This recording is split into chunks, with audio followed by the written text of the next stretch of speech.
নমস্কাৰ বন্ধুসকল, স্বাগতম জনাইছোঁ মই ৰফিকুল আৰু মোৰ চেনেল আছামিজ ৱৰ্ল্ডলৈ। হয়, আপোনালোকে হয়তো থাম্বনেইলত দেখিবলৈ পাইছে যে শ্বপিং মলত কিয় 399, 99, 299 এনেকুৱা মূল্য লিখা থাকে বা 1000ৰ পাছত 99, 100ৰ পাছত 99 কিয় লিখা থাকে।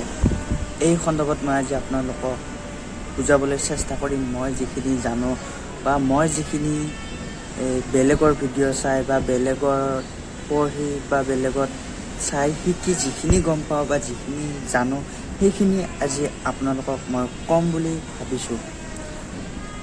এতিয়া কথা হ'ল কি, আপোনালোক সকলোৱে শ্বপিং মল বা দোকানত বজাৰ কৰিবলৈ যায়। হয়তো কিছুমানৰ মা দেউতাই বজাৰ কৰে, হয়তো কিছুমানৰ বাইদেউ ভাইটি দাদা সকলে বজাৰ কৰে। হয়তো এইটো সৌভাগ্য আপোনালোকৰো হৈছে যে আপোনালোকেও কেতিয়াবা শ্বপিং মলত বা বজাৰত বজাৰ কৰিবলৈ গৈছে।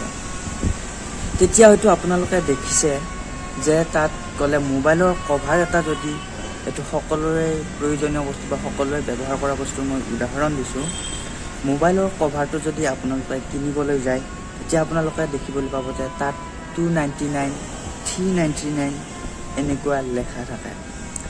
বা যদি আপোনালোকে মোবাইল এটা কিনিব যায় তেতিয়াহ'লে 999 বা 12999 এনেকুৱা লিখা থাকে। কিয় লিখা থাকে? হয়, সেইটোক ইংৰাজীত কোৱা হয় চাইক'লজিকেল মাৰ্কেট ষ্ট্ৰেটেজি। এতিয়া চাওক, আপুনি যদি বজাৰত গৈছে বা মোবাইলৰ কভাৰ এটা যদি আপুনি কিনিব খুজিছে, তেতিয়া তাত যদি 300 টকা দাম লিখা থাকে, আপুনি হয়তো ভাবিব যে 300 টকা ইমান দামেৰে মই নিকিনো। কিন্তু তাত যদি 299 বা 299 টকা লিখা থাকে, তেতিয়া আপুনি ভাবিব 200 টকাহে লৈ লওঁ দিয়ক।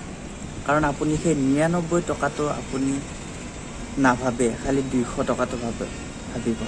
এনে বস্তুটোৰ দাম হ'ল 300 টকাই আৰু তাত আপুনি 299 টকা দি বস্তুটো কিনিলে আৰু সেই এটকাটো খুচুৰা নাই বুলি কোৱাত আপুনি তেনেকৈ এৰি থৈ আহিল আৰু সেইটোৰ মূল্য হ'ল 300 টকাই। কথাটো আপুনি এবাৰ ভাবি চাওক। মই কি ক'ব বিচাৰিছোঁ সেইটো আপুনি এবাৰ ভাবি চাওক। হয়, ঠিক তেনেদৰে মোবাইল এটা কিনোতেও যদি তাত 9,999 টকা থাকে, তেতিয়া আপুনি ভাবিব যে 9,000 টকাহে। যদি তাত 10,000 টকা থাকে তেতিয়া ভাবিব 10,000 টকা নিকিনো।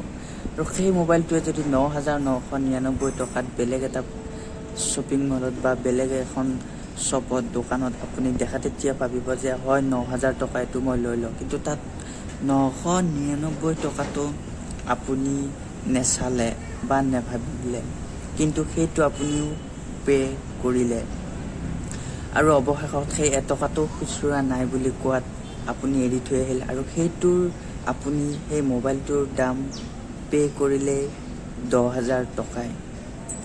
আৰু ঠিক তেনেদৰে কিছুমান দোকানত খুচুৰা নাই বুলি সেই এটা চকলেট দি আপোনাক পঠাই দিয়ে। আৰু সেই ঠিক তেনেদৰে যদি এখন শ্বপিং মলত দিনত 100জন মানুহ যায় আৰু সেই 100জন মানুহে যদি এটকা এটকা কৰি এৰি থৈ আহে, বছৰত কিমান টকা হ'ব?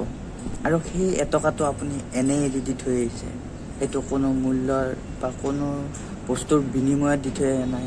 আপোনাক খুচুৰা নাই বুলি কৈছে, আপুনি ভাবিছে এটকাহে, সেইকাৰণে আপুনি এৰি থৈ আহিছে। কিন্তু আপুনি ভাবি চাইছেনে যে তেনেকৈ এটকা এটকা কৰি আমি সকলোৱে এৰি থৈ অহাৰ পিছত বছৰত তেওঁৰ সেই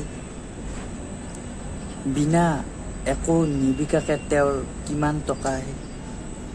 হয়তো সেইটো সকলোৱে নেভাবে আৰু সেইকাৰণেই আমি সেইটো ভুল কৰি আছোঁ আৰু আমাক সেইকাৰণে বুৰ্বক সজাই আছে। আপোনালোককো মই অনুৰোধ জনাইছোঁ, ঠিক তেনেদৰে এটকা এটকা এৰি থৈ নাহিব। আপোনালোকে সেই এটকাটো লৈ আহক। আমি সকলোৱে যদি এটকাকৈ ৰাহি কৰোঁ তেতিয়াহ'লে বছৰত আমি প্ৰতিদিনত 10টা বস্তু আমি ক্ৰয় কৰোঁ। তো সেই ক্ৰয় কৰোঁতে যদি আমি সেই 10 টকা এৰি থৈ আহোঁ তেতিয়াহ'লে বছৰত আমাৰ কিমান লছ।